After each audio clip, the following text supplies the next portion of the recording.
A palavra hoje fala bem disso mesmo, de focar as coisas de Deus e não as coisas daqui da terra. A palavra lá em Judas, versículo 3 e 4. Judas é antes de Apocalipse. Achou? Fala assim: amados, embora estivesse muito ansioso por lhes escrever acerca da salvação que compartilhamos, senti que era necessário escrever-lhes, insistindo que batalhassem pela fé, uma vez por todas confiadas aos santos. Pois certos homens, cuja condenação já estava sentenciada há muito tempo, infiltraram-se dissimuladamente no meio de vocês. Estes são ímpios e transformam a graça de nosso Deus em libertinagem e negam Jesus Cristo, nosso único soberano e Senhor. Eu queria falar sobre batalhar pela fé, batalhar em defesa da nossa fé, né? Que briga é essa, cara? O que é batalhar pela fé? Quais são os inimigos que a gente enfrenta nessa batalha? Quais as armas que a gente pode usar e deve usar nessa guerra aí? A gente vai entender um pouquinho mais sobre isso aí. Por que a gente tem que batalhar pela fé da gente? Jesus se refere ao diabo na Bíblia como ladrão, assassino e vândalo, lá em João 10:10. E de vez em quando a gente ouve pregações assim, dizendo que o diabo quer roubar a nossa família, ele quer roubar a nossa alegria, ele quer roubar a nossa paz, os nossos sonhos, quer destruir nossa vida. Isso porque ele não quer que a gente seja feliz, né? Na vida abundante que Jesus deu pra gente. Só que essas coisas são só ferramenta do diabo. O diabo não se importa muito com a nossa família, se ela está estruturada ou não está estruturada, se a gente está feliz ou está triste. O que ele quer é acabar com a nossa fé. O que ele quer matar, roubar e destruir é a fé que a gente tem em Deus, em Jesus e no Espírito Santo. É isso que ele quer roubar. A intenção ainda é a mesma do diabo. O diabo, desde o Éden, o que ele fez no Éden, lá enganando Eva e Adão, foi para afastar eles da presença de Deus. E é isso que ele continua tentando fazer com a gente, afastar a gente da presença de Deus. Esse é o único objetivo do diabo nessa vida, eu acho que é esse: afastar a gente de Deus, para deixar a gente igual a ele. E para conseguir isso, ele ataca a nossa casa, nosso trabalho, nossa faculdade, nossa saúde, tudo para abalar a nossa fé. Ele não te deixa doente para você ficar doente e sofrer, não, é para você abalar a sua fé. Fala, mas estou fazendo tudo certinho, por que eu estou doente? Essas coisas que ele faz. Por isso a gente precisa entender e aprender a batalhar em oração, e mantendo os nossos olhos fixos em Deus. A batalha pela fé, quando a gente batalha para defender a nossa fé, essa batalha é travada de joelho no chão e olho para cima, o olho erguido, sabe? Cabeça erguida olhando para Deus. Ou seja, só dá para vencer essa briga em oração e sem olhar para as circunstâncias que estão à nossa volta. Sem olhar para as coisas que estão ao nosso redor, a gente tem que olhar para Deus e se manter em oração constante. Sem esse posicionamento espiritual é quase impossível você reagir ou até se preparar para as ciladas do diabo mesmo. O diabo fica armando coisinhas para te pegar por aí, sabe? Então, se você tem uma vida constante de oração, você acaba sabendo antes, e você frustra esses planos do diabo. A Tamires sabe bem disso, os papos que Deus dá antes, né? Quando chega, você diz, é isso, eu tô ligado nisso aí já. Você não é pego de surpresa se você tem uma vida de oração. Então só dá para vencer se você tiver essa postura. A gente tem que procurar as coisas que são do alto, cara. A gente ressuscitou com Cristo. A gente tem que procurar mesmo as coisas que são do alto, onde Cristo está, assentado à direita de Deus. E a gente tem que manter o pensamento nas coisas do alto também, e não nas coisas terrenas. A gente morreu, cara. Aquela vida que a gente tinha antes de conhecer Jesus, acabou aquilo. Esquece isso. O que a gente tem hoje é vício de comportamento. É igual cigarro. Às vezes quando eu vejo gente que parou de fumar, tá com a caneta e tá lá, tirando cinza da caneta. É vício, isso é vício de movimento. Ele não fuma mais. O que a gente tem é vício de linguagem do corpo, assim. A gente acaba fazendo coisas por vício, não porque quer fazer. Então essa vida acabou, cara. Tira isso, apaga a informação de que você ainda vive daquele jeito da sua mente, porque isso não existe mais. A gente morreu e agora a gente está escondido com Cristo em Deus. A gente está escondido em Deus. A gente está lá dentro de Deus e Deus está dentro da gente. Essa matemática não é muito clara, mas é assim, sabe? Deus está na gente, a gente está em Deus e a gente é um só e a gente faz parte disso tudo. Então a gente vai ver como é que é esse nosso posicionamento nessa batalha. Joelho no chão. A nossa batalha pela fé é travada em oração. E as armas que usamos para lutar não são humanas. Muito pelo contrário, elas são poderosas em Deus para destruir fortalezas. Segundo aos Coríntios 10:4 fala isso. E o que são essas fortalezas ou fortificações que a gente enfrenta? No versículo seguinte, né, no segundo aos Coríntios 10:5, Paulo interpreta isso que ele disse, essa metáfora. Ele fala assim: destruímos argumentos e toda pretensão que se levanta contra o conhecimento de Deus, e levamos cativo todo pensamento para torná-lo obediente a Cristo. Os argumentos ou os sofismas são as filosofias, raciocínios e esquemas do mundo, sabe? Sofisma é um raciocínio que te leva a uma conclusão errada, sabe? Você começa a pensar de uma forma, ou alguém te leva a pensar de uma forma errada, e você chega a uma conclusão errada. O mar é feito de água e sal. Então um biscoito de água e sal é um mar num pacote. Um biscoito de água e sal é feito de água e sal. Logo, o biscoito é mar. O mar é biscoito. O mar é biscoito. Esse tipo de coisa, sabe? Esse tipo de raciocínio.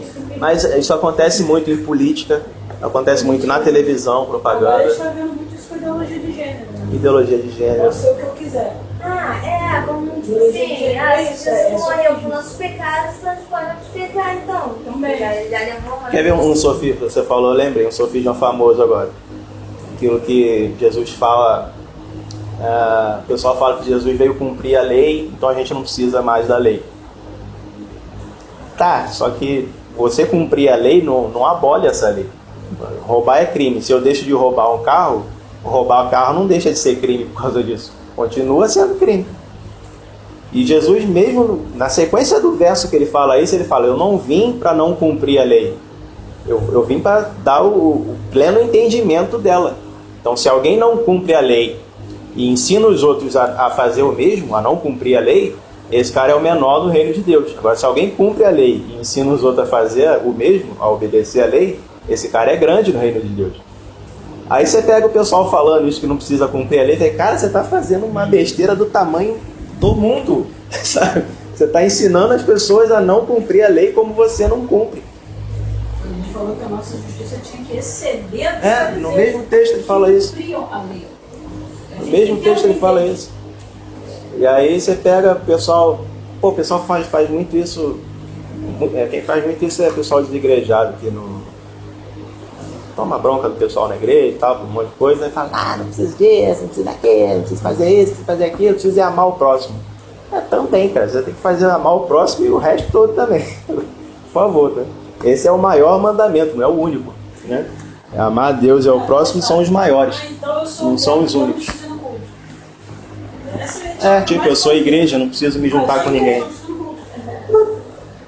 que acontece no meu coração? Eu ouvi falar na faculdade lá: Jesus já morreu por meus pecados, não posso pecar. Eu já ouvi gente falar isso. Na Bíblia, tem chega a falar isso. Disciplina, acho que eles falam dos nicolaítas que falavam isso. João, ele se depara com esse pessoal, ou Judas, aí não sei. A Bíblia chega a mencionar esse pessoal que pensava assim na época dos apóstolos. Isso é muito antigo, merecia muito antigo.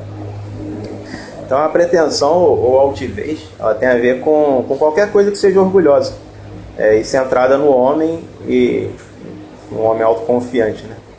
Fortaleza é uma estrutura arquitetônica militar. Ela é projetada para guerra defensiva, para você se defender. Então, geralmente, as fortalezas têm pelo menos 2 bases de artilharia. E a artilharia é uma das armas das Forças Armadas. A artilharia produz fogos potentes e profundos. Assim. A artilharia é um instrumento de força que origina efeitos morais e materiais. Geralmente é usada para neutralizar ou para destruir o inimigo mesmo. Isso que é a artilharia. Esse efeito moral é bem interessante também.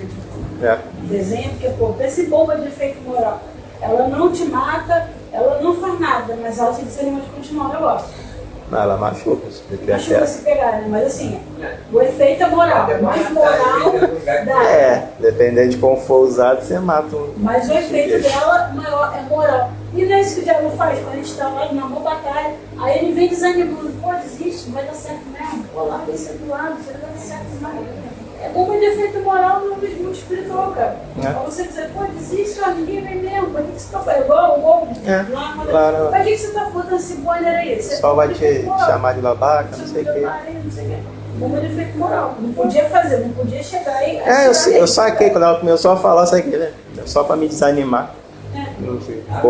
Incorporou todo. Até no livro O Exército de Deus. Você chegou a ler, cara? O Exército de Deus? Não. Isso é um meu. Eu levei ela pra vender na escola, vai trazer pra cá. A Lia faz essa comparação. Oi? Alguém lá comprou. A Lia faz a comparação da artilharia militar com o ministério profético, que é o nosso ministério aqui. Então, guerrear contra fortalezas é batalhar em nível profético mesmo. Sabe? Guerrear contra as fortalezas de Satanás é guerrear contra os falsos profetas de Satanás. A artilharia é o pessoal que atira, que tá com fuzil, canhão, chumbo grosso, a galera do chumbo grosso.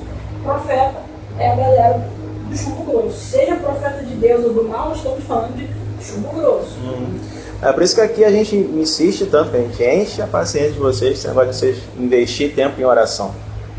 Que é isso que vai dar armas para vocês, cara. É isso que vai deixar vocês conscientes da guerra. Ministério do profeta, artilharia. E agora você que está começando, tu recém-monte dele, ele olha tua patente. Ele olha, vai bigode grosso.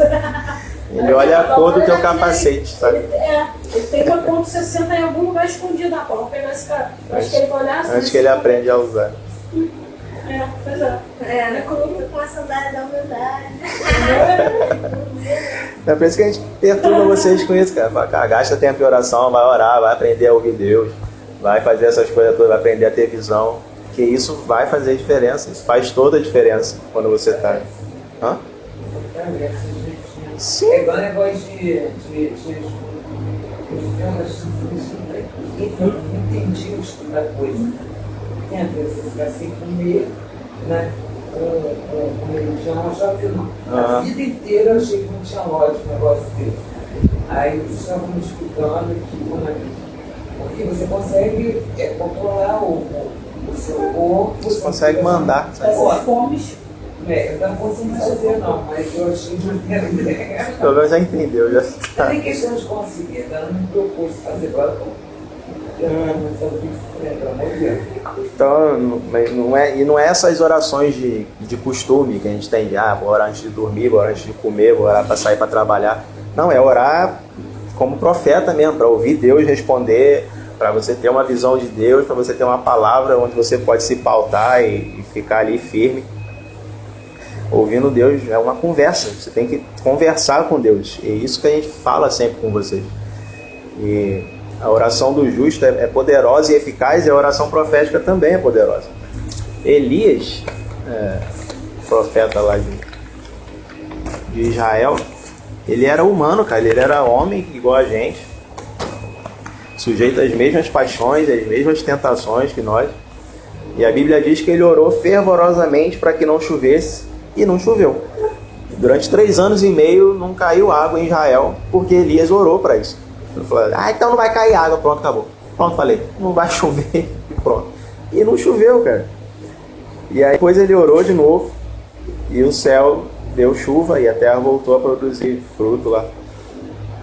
Tá lá em Tiago 5, 16, 18, Tiago conta essa historinha de Elias.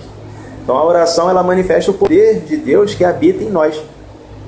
No terceiro trimestre desse ano, a gente vai fazer aquele seminário de batalha espiritual. A gente vai falar exaustivamente sobre oração profética, intercessão profética. Tudo que cabe profética no meio, a gente vai falar com vocês. Para a gente ter vocês preparados para a batalha mesmo, sabe? Vocês não terem medo de nada. Pô, aconteceu alguma coisa, viu alguma coisa, sonhou com alguma coisa, não tem que ligar para a gente desesperado e falar, vi isso. Não, você já sabe lidar com a história. Eu lembro de uma vez que a gente estava lá em Catanhando disso. Aí a gente mora em frente a uma bifurcação, que em segunda tradição da Umbanda lá, a bifurcação é onde mora o Exu. Tipo encruzilhada. Só dizer que é assim encruzilhada. Quando são 3 ruas. Tipo Y, assim. Y é pior do que a de cruz. A gente mora bem em frente mesmo, tem a bifurcação ali e a porta da gente aqui. Aí, tipo a metodista de seu portão lá, bem assim. Aí um dia a gente viu o Exu ali parado. De noite ainda. Meia-noite. De noite. Meia-noite. Era o tamanho dessa porta aí. Só faltava sexta-feira, né? Devia ser. Não, mas escuta. Meia-noite, o cara, o tamanho dessa porta, dessa largura enorme. Aí ele lá, do jeito dele lá, e rindo, debochando da cara da gente. E ele fala, sai daqui, não sei o que. Não, detalhe, faltou luz, né? Você esqueceu que faltou luz. A gente acendeu vela, tipo... Eu tinha esquecido essa parte. Você esqueceu da vela acesa? Porque não tem nada mais horroroso do que a luz de vela acesa quando você tá. Porque a vela deixa tudo pior, né? É horrível. Aquele monte de vela e a gente vendo o cara na porta. Cara, que olha própria, né? Mas tudo bem. Aí a gente orando, nada dele sair e tal. Aí a gente foi falando, não vai sair não? Então tá bom. Fica aí então. Aí a gente não fez nada, a gente falou isso, falou, tá, então fica aí. Aí a gente sentou. Quando a gente sentou, a gente viu, na visão, vinha uma bola, uma pedra de fogo rolando lá de cima, que é meio redondo assim. E veio rolando e foi levando tudo, sabe? Ficou tudo queimadinho e levou ele embora. Eu falei, cara, tivesse saído. Se tivesse saído, não tinha passado esse constrangimento.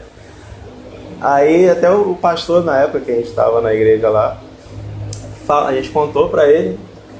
E ele falou disso com o pessoal, falou, tá vendo? Passaram por isso, é uma situação que causa medo e eles não me ligaram pra nada, porque eles sabiam resolver sozinhos.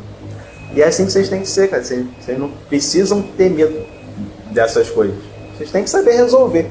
Vocês têm que ter autoridade para resolver essas coisas. O diabo tem medo.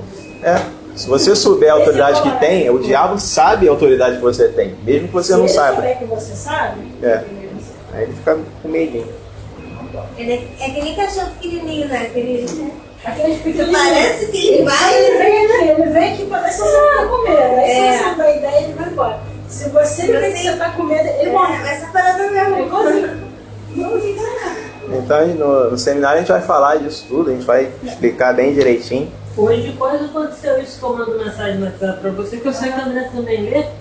E eu quase fiz isso de tarde, eu pedi a Isabel no fone, né? Você fala, bota o fone no ouvido, eu me senti incomodado porque eu estou orando direito. Aí a Isabel ficou mexendo no computador, eu botei uma música e fiquei deitado orando. Aí tava naquela coisa ainda de batalha, aí eu vi não sei se eu fiz jogando videogame ontem. Aí eu achei, não vou falar porque não deve ser. Aí eu tô jogando um joguinho de tiro de guerra lá. Aí eu me vi no do jogo, que na hora que eu tava deitado, assim, só que tava dando muito tiro, muita gente correndo, eu não sabia pra onde eu ia. Aí vi um avião assim, alguém me pegava e me levava, eu ficava vendo a guerra assim de cima e levantei. Eu pensei, caraca, será que alguma coisa que eu perdi no meio da guerra aqui, olhando pro nada? E eu tava com arma na mão, um monte de bomba, um monte de troço, mas eu não sabia como usar. Aí peguei, acho que vou falar com ele pra ver se ele me ajuda alguma coisa. É a segunda vez. Segunda vez que eu não me deu batalha em visão, né? Acordar. Depois a gente olha. Não, eu fiquei assim, não sei se é porque eu vi videogame, não sei se foi porque eu fiquei jogando videogame. Realmente videogame, alguns tipos de filme também, tenta até evitar porque, polui mesmo, cara.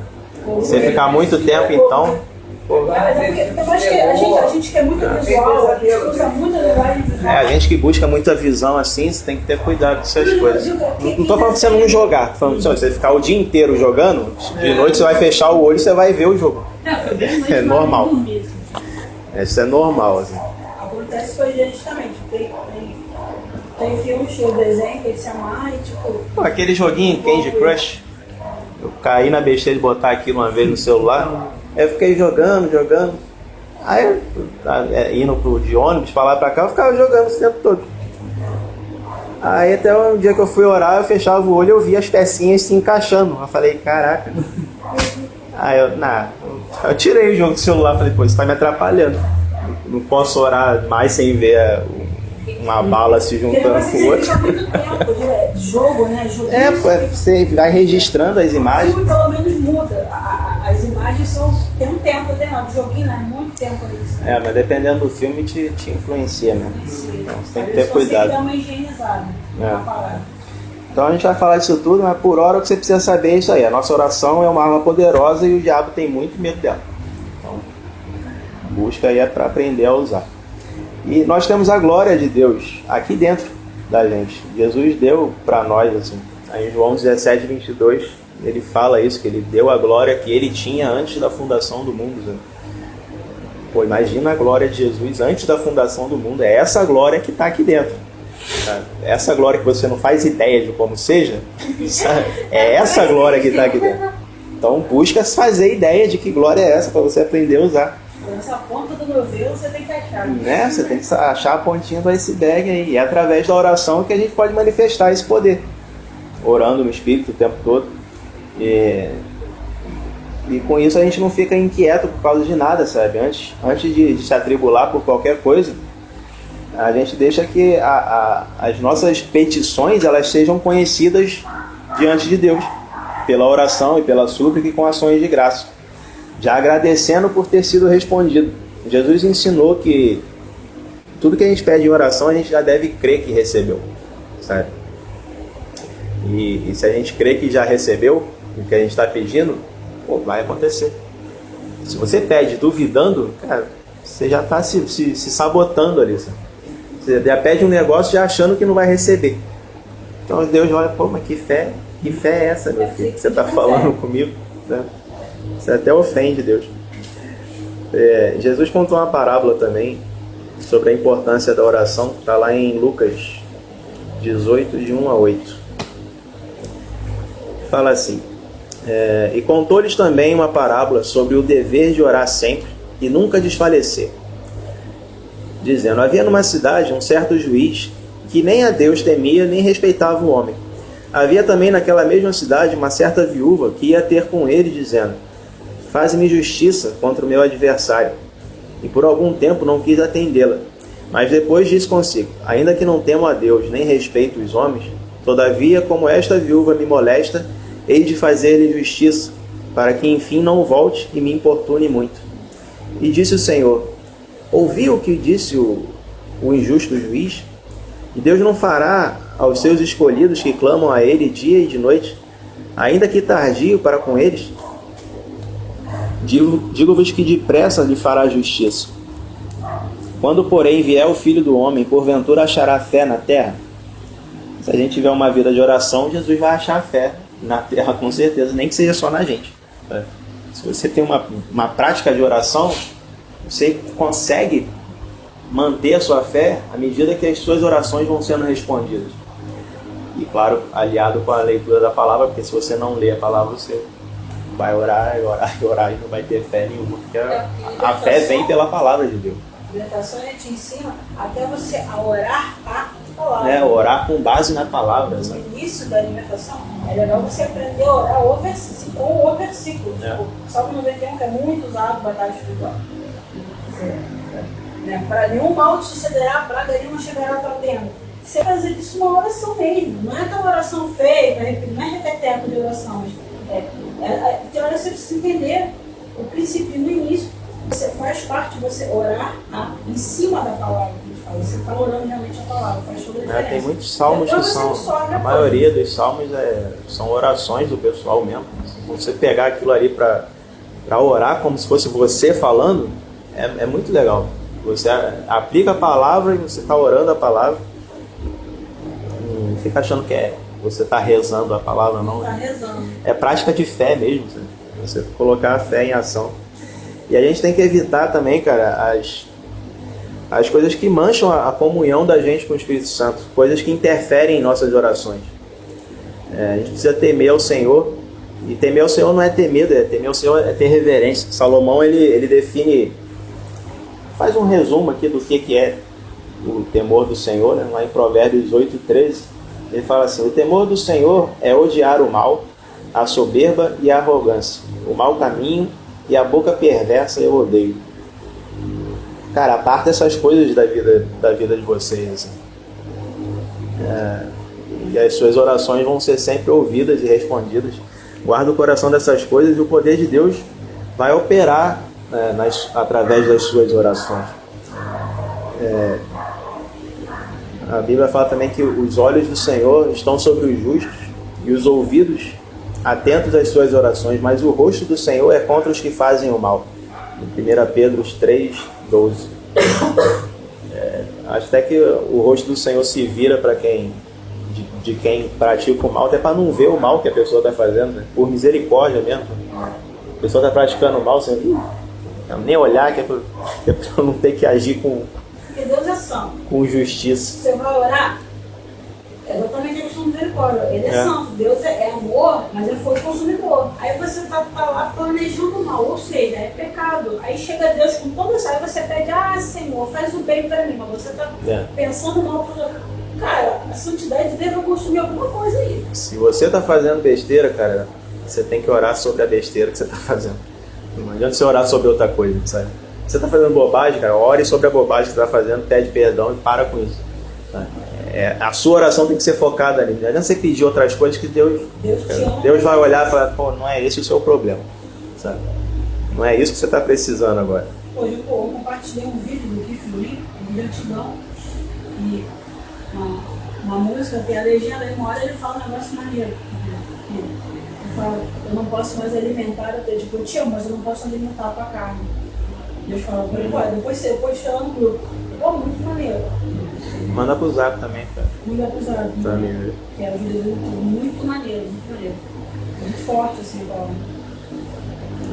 Fala de... Não adianta você me pedir prosperidade, né? Não adianta você me pedir bênção. No dia que você orar e me pedir prosperidade, bênção, dinheiro, eu não posso alimentar a tua carnalidade. Você não tá mal. Você só quer isso porque você está sendo carnudo. Tá pedindo porque não tá fazendo as coisas, né? Então, Deus fala que tudo isso vem se você obedecer. Tá pedindo que alguma coisa. Resolve o motivo pelo qual essas coisas não estão vindo, que elas vão vir. Isso aqui que... abordar, né, o método de Deus de fazer as coisas. Isso aqui que Salomão fala aqui é um negócio que a gente tem que tatuar na palma da mão, cara. O que eu devo odiar? Eu tenho que odiar o mal, a soberba, a arrogância, o mau caminho e a boca perversa. Essas coisas eu tenho que odiar dentro de mim. A gente tem que tatuar na mão para ler de vez em quando. Pra gente pensar em fazer alguma coisa. Não, peraí, tá na lista. Eu tenho que odiar isso aqui, peraí. Não é assim não. É tatuar e depois retocar, né? Porque na mão geralmente apaga. A mão sai, né? Então tem que retocar. Tá fazendo tatuagem 3 em 3 meses. Bota aqui, apaga. Então é só isso aqui. De 3 em 3 meses você retoca. Então, cara, mantém seu canal de comunicação com Deus livre de interferência. Aí você vai conseguir ouvir a voz do Pai, ouvir o Espírito Santo tranquilo, sem problema, de forma clara e objetiva. Nossos olhos erguidos. Satanás ele pode usar pessoas, sabe, que te cercam para tentar abalar a sua fé. E tem gente que é usada pra caramba. Você olha assim pra gente, nem deve receber salário, faz por amor, faz por gratidão, sei lá. E tem gente que é quando eu Ai, esqueci qual é a frase, não, mas eu tô tirando. O diabo manda o secretário, né? Tem gente, cara, que se for pro inferno tá ficando mandar de volta, porque o diabo não aceita concorrência. Fala, não, esse aqui não vai querer tomar meu lugar. Agora vai fazer a libertação. Ô pessoal, larga esse demônio agora. Esse demônio não te pertence. Deixa o demônio sair. Tá querendo sair, não me deixa sair, não. deixa o demônio embora. Então, apesar dele usar pessoas, a nossa luta não é contra pessoas, né? A nossa luta é contra os poderes e autoridades, contra os dominadores desse mundo de trevas, contra as forças espirituais do mal nas regiões celestiais. A Bíblia ensina pra gente em vários momentos a levantar os olhos e olhar para Deus nesses momentos de dificuldade. Tem momento de dificuldade, tem momentos bons também, sabe? Você tem que olhar para Deus o tempo todo, porque se o meio que você tiver é muito confortável, cara, isso pode acabar te afastando de Deus, sabe? Isso pode acabar te colocando na condição de colocar sua confiança nas coisas que você tem. Você é uma pessoa que tem muito dinheiro, você não vai olhar, não preciso confiar em Deus para eu ter comida, para eu ter essas coisas, porque eu tenho, meu dinheiro não vai acabar. Isso é ruim. O problema da Europa hoje é a prosperidade. As igrejas todo dia fecham uma igreja na Europa. Porque já está fazendo esquema. As pessoas são tanto, né? Ah, eu vi. Você viu? Por quê? Porque lá tem igreja virando boate, cara. Imagina, um lugar que era para cultuar a Deus, vira um local de prostituição. É muito profético isso. Assim. É muito assustador. Como a Turquia que fala aí em Apocalipse, a igreja que era da Turquia, aí tem outro nome na Turquia, mas a igreja daí, foi local de um avivamento e tal. Hoje você vai pra lá. Acho que a igreja de Éfeso, que hoje é a Turquia. Foi o palco do avivamento, assim, o apóstolo Paulo fundou a igreja. Hoje você está lá no local, hoje o evangelho não entra lá. Se você tentar pegar o evangelho, está na lista dos locais mais perigosos para ela mulher. Então você pode acabar não percebendo que essa bondade toda à sua volta está te afastando de Deus, que está atrapalhando a tua fé. Tá colocando a tua fé num nível tão baixo que você não alcança nada em oração. Não estou falando que você não pode ter conforto. Entendo o que eu estou falando. Não é nada disso, não estou falando que você não pode ter dinheiro, estou falando que a sua atenção não pode estar nessas coisas. Se Deus mandar você dar tudo, você tem que dar tudo. O seu coração não pode estar preso nisso. Tá? Tem que estar preso em Deus, seus olhos têm que estar fixos em Deus. Até Jesus fala disso, certa vez os discípulos estavam preocupados com comida, com o que eles iam comer lá. E Jesus ilustrou bem essa questão do foco, assim. Lá em João 4, 34 e 35, fala assim: Jesus disse-lhes: a minha comida é fazer a vontade daquele que me enviou e realizar a sua obra. Não dizeis vós que ainda há 4 meses até que venha a ceifa? Eis que eu vos digo: levantai os vossos olhos e vedes as terras que já estão brancas para a ceifa.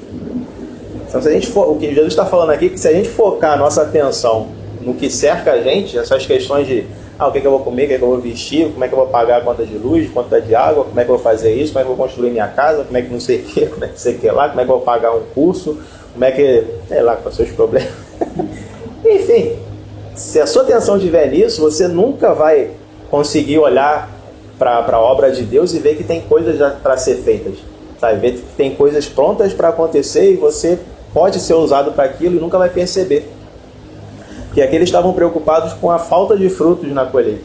O que Jesus fala, cara, olha para cima, sabe? Eleva os teus olhos aí que você vai ver que o campo está branquinho, está pronto para ser colhido.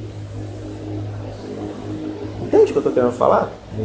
Não adianta você ficar olhando para aqui, senão você nunca vai fazer a obra de Deus. Você sempre vai achar... É questão de sobrevivência. Você tem que trabalhar para comer, simples assim. Né? Você tem que ter sua vida profissional. Isso é simples. O mundo é competitivo. Se você não ralar, não se esforçar e não batalhar, você vai ficar para trás mesmo. Mas isso nunca pode sair do patamar que isso tem. A competição, a coisa mesmo, sobrevivência e tal. Tem que trabalhar, tem que fazer o máximo, porque senão alguém vai ser melhor que ele, vai passar. Não pode passar disso. A questão não pode passar disso.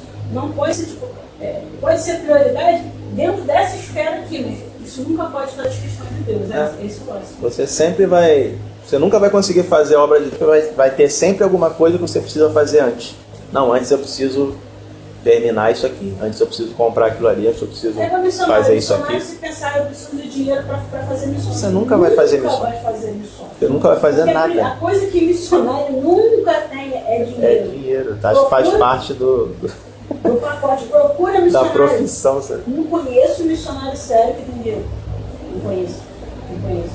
Pode ver, porque a obra do Senhor não é feita com o dinheiro. Agora o dinheiro vem, os caras vão, abrem o orfanato, abre a igreja, vai pra África, pergunta se os caras têm dinheiro. Como é que você fez? Ah, cara, eu não sei. Nada, caiu o dinheiro na conta.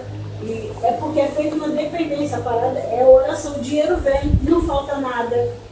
Mas, entendeu? Deve dizer que o cara, não, eu tenho um trabalho que me sustenta. Não é sustentável. A obra de Deus tem que ser assim, porque a obra de Deus não é sustentável pelo dinheiro. É sustentável pela generosidade que vem do Espírito Santo que botou na pessoa um coração generoso para ofertar. Agora, acha que é o dinheiro? Não é o dinheiro. Por isso que todo missionário, o pastor também, é treinado nessas coisas. Tipo, você aprender aqui, ó, não é o dinheiro que te sustenta. Deus já fez milagre, né? A gente vê a comida multiplicando na frente da gente. Só pra gente aprender, ó, sou eu que te sustento. Não é o dinheiro do teu trabalho que te sustenta. É igual a André estava contando do gás. Vai lá, em casa dura 6 meses. A gente come pra caramba. A André faz pão em casa, entendeu? Dura 4 meses. Eu sei que eu compro 2 gás por ano. Cara, a gente cozinha em casa direto. A gente não come na rua. Tem épocas que a gente come na rua, mas assim, a gente gosta de fazer comida. E a gente não faz comida pra semana inteira. A gente gosta de comer arroz fresco todo dia. Todo dia a gente cozinha. Então no almoço e na janta a gente faz arroz. Tá sempre fazendo. A comida fica de um dia pro outro. No máximo. E é engraçado porque é verdade, você, conforme vai buscando o Senhor, falando pra ele, eu não buscando intimidade sempre mesmo, todo dia, toda hora. Isso afeta muito você, porque as pessoas não te abalam. Né? Por exemplo, eu lembro uma situação que eu passei com o Felipe, que foi no supermercado, para as coisas estavam super caras. Eu mesmo assim não estava preocupada que estava caro. Tipo assim, eu sabia que eu poderia comprar pouquinho para, né? Porque tá caro. Nossa, eu sabia que aquele pouquinho vai durar pra caramba. Entendeu? Foi algo que você dizer que o dinheiro não gasta da mesma forma. Você não gasta da mesma forma. O dinheiro rende do jeito que não tem matemática. Aquele meio quilo de macarrão que eu comprei.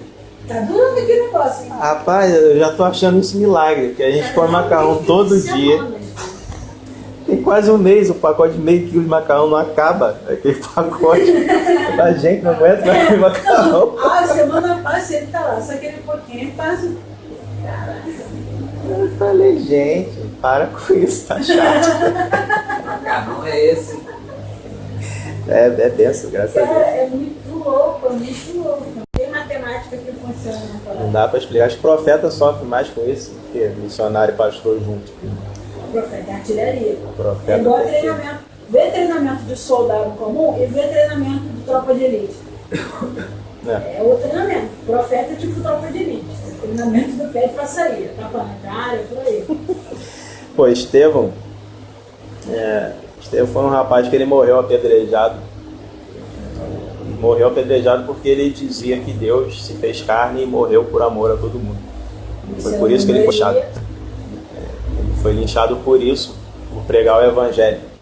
E enquanto ele olhava o apedrejamento para as pessoas, tudo que ele via era o ódio das pessoas, eram as pedras vindo para cima dele, era o sangue dele escorrendo. E O apedrejamento era uma morte dolorosa e lenta. pô, demorada, né? Ninguém tinha misericórdia de pegar uma pedra desse tamanho e tacar de uma vez só. Não, era pedrinha, não vamos torturar esse cara até ele morrer. E no momento que ele levantou os olhos, cara, aí ele viu a glória de Deus. Tá? Você pega lá em Atos, no comecinho de Atos. Aí você vê que ele olhou, ele desviou o olhar do ruim que estava na frente dele, da maldade, e olhou para Deus, para cima, para Deus. Ele viu a glória de Deus, ele viu Jesus do lado de Deus. E cara, por ver a glória de Deus, aí ele teve poder, sabe? Ele recebeu o poder para perdoar aquele povo. Ele viu a glória e falou: Senhor, perdoa eles, eles não sabem o que estão fazendo. Cara, isso é poder de Deus demais, cara.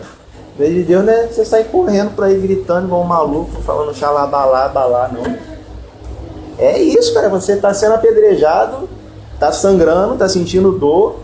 Você consegue falar sem hipocrisia, falar: Senhor, perdoa, porque eles não sabem o que estão fazendo. E morre. Cara, isso é poder de Deus, sabe? É você conseguir fazer isso, cara. Isso é poder demais, sabe? poder de perdoar pecado ele é muito, muito intenso, assim. E você consegue entender que Estevão foi vitorioso no final? Mesmo não parecendo. Ele estava sendo apedrejado.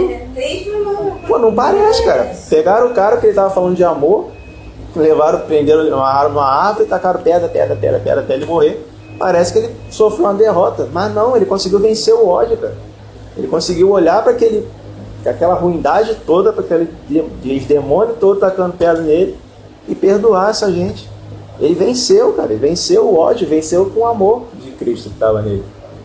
Pô, cara, essa vitória é tremenda. Glória a Deus. Eu gosto de falar que essa vitória foi tão grande que o Paulo segura a capa dele. Uhum. O sangue que estava na capa dele acabou influenciando ali.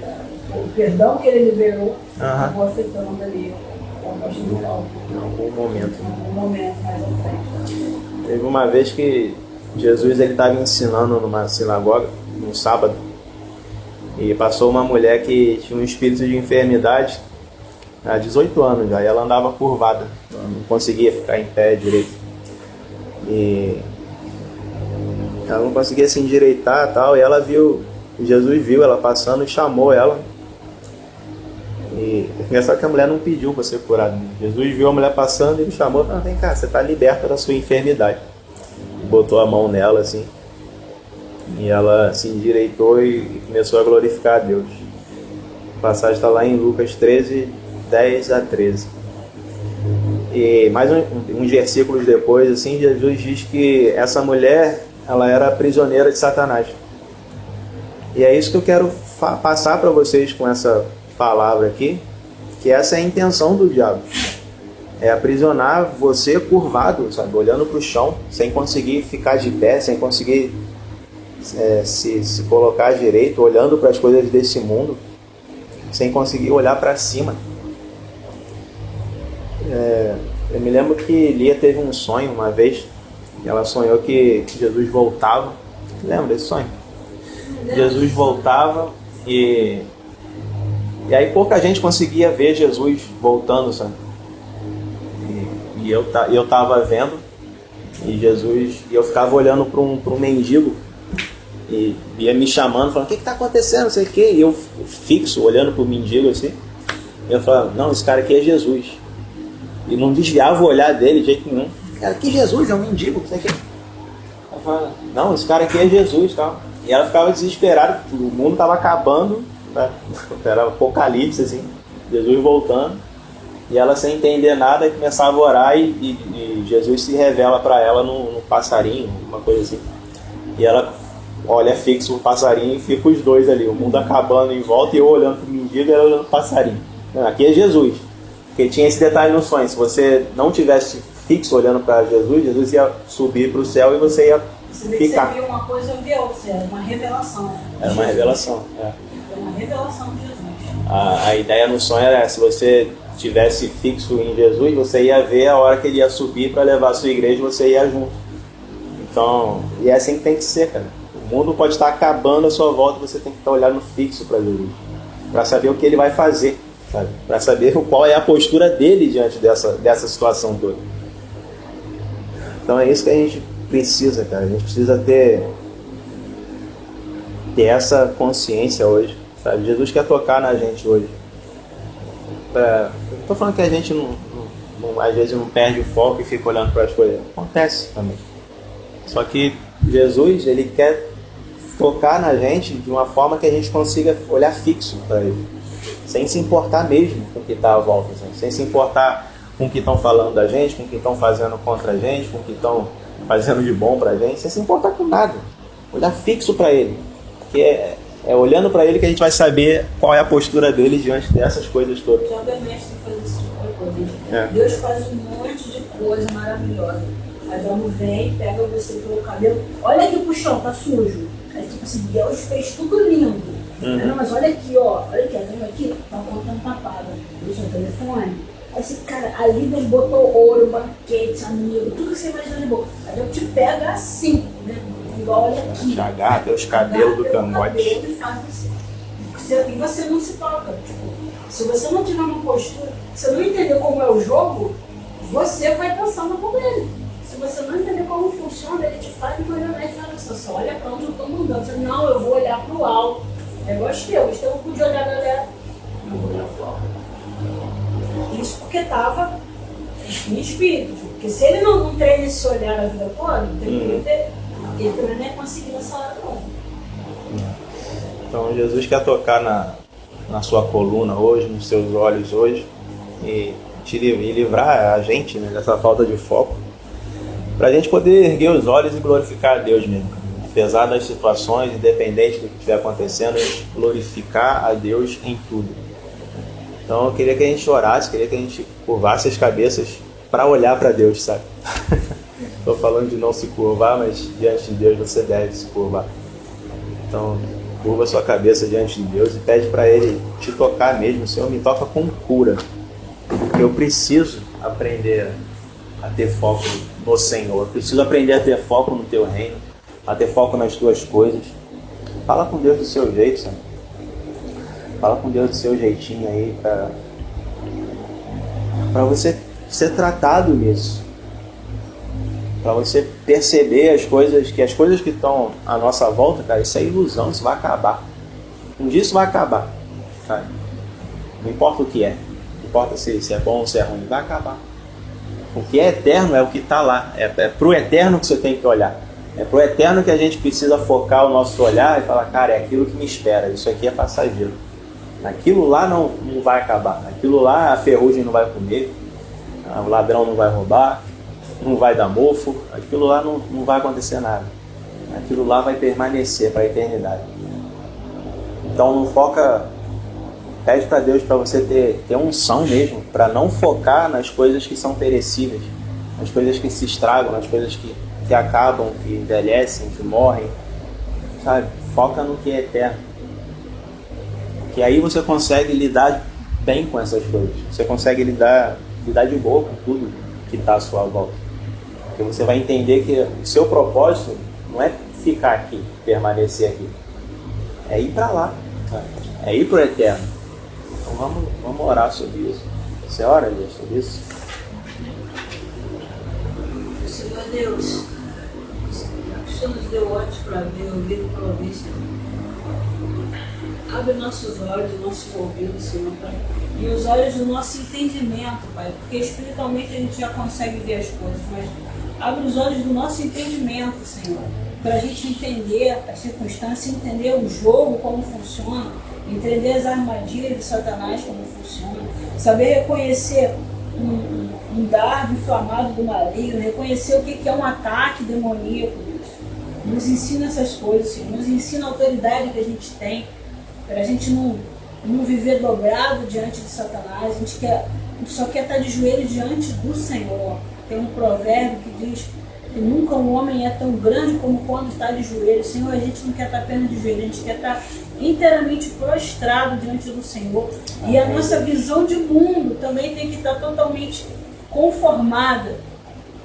Mexe na nossa mente, Deus, para que a nossa visão de mundo esteja totalmente conformada com o Teu Evangelho, com os Teus valores, os Teus princípios, os Teus rudimentos, Senhor. O Teu sistema, Deus, não o sistema mundano. Pai, aqueles sofismos, aqueles raciocínios falsos que induz ao erro, Deus. O Senhor nos revela, Pai, as coisas que nós aprendemos e que são erradas, Deus. Senhor, os sofismos que o diabo colocou na nossa vida para nos enganar, nos revela, Deus. Traz à tona, Senhor, todas as mentiras que o diabo plantou na nossa vida, Pai. Que o Senhor nos revele para que a gente possa cortar essa plantação maligna da nossa vida. A gente não quer colher esses frutos, Pai. A gente não quer e não precisa colher os frutos do que o diabo plantou na nossa vida. A palavra diz que para essas coisas o Senhor se manifestou, para desfazer as obras do diabo. Então, Pai, desfaz toda a mentira de Satanás na nossa vida. Desfaz todos os valores mentirosos que ele colocou, a perspectiva de vida mentirosa que Satanás colocou na nossa vida, a cosmovisão mentirosa e falsa que ele colocou na nossa vida. Deus, nos dá esse entendimento. A palavra diz que nós temos a mente de Cristo. Então, Pai, faz a gente entender, Senhor. Faz a gente entender, nos dá esse entendimento, Deus. E Já que o Senhor já nos deu a fé, nos ensina a usar essa fé, como a gente deve usar, coloca circunstâncias para que a gente possa aprender a usar essa fé passo a passo. Para que a gente, porque a tua palavra também diz que sem fé é impossível agradar a Deus. Então, a gente precisa saber agradar ao Senhor, Deus. Nos ensina, Pai. É mais um ano que vem, 2016. É um ano para a gente aprender a andar pela fé. Então, nos ensina a andar pela fé. Porque a fé o Senhor já nos deu. Nos ensina apenas a andar nela. Fala pra gente como a gente tem que andar pela fé. O que é acordar pela fé, viver pela fé, ser sustentável pela fé, ser feliz pela fé, estar contente pela fé, ter expectativas pela fé. Nos ensina todas essas coisas, Pai. Amém. Amém, Deus. E unge os nossos olhos mesmo, Senhor, para que a gente consiga focar no Teu reino, focar nas Tuas coisas. E assim, através da oração, a gente consiga manifestar a Tua glória, Senhor, no meio dessas situações que tentam roubar a nossa atenção. Essas situações ruins e boas que tentam roubar a nossa atenção e o nosso foco da Tua presença. Então, Senhor, que com os olhos ungidos a gente consiga orar e manifestar o Teu reino na nossa vida de forma plena. Que a gente consiga envolver essas coisas no Teu reino e não se perder nessas coisas. Que a gente consiga modificar cada coisa, assim, e aplicar elas no Teu reino, em prol do Teu reino, para uso no Teu reino. E a gente consiga estabelecer o Teu reino aqui, Senhor, na terra, através da nossa vida, focados em Ti, Senhor. Nos dá unção para isso, Deus. Nos ensina nos ensina isso, Senhor, de olhar para Ti e entender que o Senhor é o nosso único recurso, Senhor. Que o Senhor é o que a gente precisa de imediato e o Senhor é o que a gente precisa para sempre. Em nome de Jesus, Senhor, ministra isso no nosso coração. Ministra o foco correto no nosso coração, Senhor. Ministra a inclinação correta no nosso coração, para que a gente esteja totalmente inclinado para as Tuas coisas, inclinado para o Teu Espírito, e inclinado para as coisas que provêm de Ti, e não das coisas que estão cercando a gente, que estão à nossa volta. Que a gente consiga ter essa fé, Senhor, e aplicar essa fé e exercer essa fé na nossa vida. Em nome de Jesus. Amém.